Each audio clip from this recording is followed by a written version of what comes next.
បាទលេងជាបញ្ហាទៀតហើយចំពោះបងប្អូនដែលមានបញ្ហាជ្រុះសក់រហូតដល់ស្ដើងបាទបញ្ហាស្បែកក្បាលអង្គែរមាស់ស្បែកក្បាលក្តៅស្ងួតឡើងជាតិពេងបាទសក់ខូចសក់ឆេះហើយរហូតដល់ទៅពេកស្កើមុនវ័យប្រើយ៉ាងណាកាន់តែស្ដើងកាន់តែស្កើកាន់តែមានបញ្ហាធ្ងន់ធ្ងរលើដើមនោះ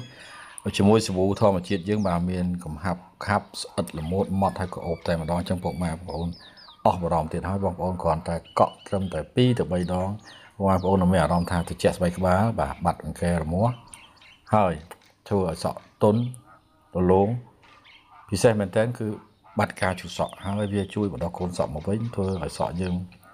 បាទមានទម្ងន់បាទខ្មៅរលោងតាមបែបធម្មជាតិរីករាយស្វាគមន៍ប្រសិនពុកម៉ែបងប្អូនមានចំណាប់អារម្មណ៍ហើយមានបញ្ហាដូចបានជំរាបជូនខាងលើពិសេសអ្នកដែលអត់ទាន់មានបញ្ហាក៏គួរតែប្រើដែរសាប៊ូនេះយើងប្រើដើម្បីបង្ការការពារកុំឲ្យមានបញ្ហាស្បែកក្បាលហើយនឹងសក់ហើយអ្នកដែលមានបញ្ហាយើងប្រើដើម្បីជាបាទអញ្ចឹងបញ្ជាក់ថាវាលែងជ្រុះហើយវាដុះមកវិញអញ្ចឹងអ្នកស្កើក៏អាចកាត់បន្ថយការស្កើដុះមកវិញគឺខ្មៅបាទហើយស្បែកក្បាលក្តៅធ្វើឲ្យស្បែកក្បាលយើងត្រជាក់មានសំណើមនិងអ្នកដែលមានទ្វេជាតិពេក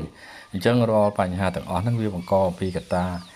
សកម្មភាពរបស់មនុស្សទៅលើស្បែកក្បាលហើយសក់ដូចជាគៀបផ្លុំបាទប្រើថ្នាំឬក៏សាប៊ូបាទលាបអប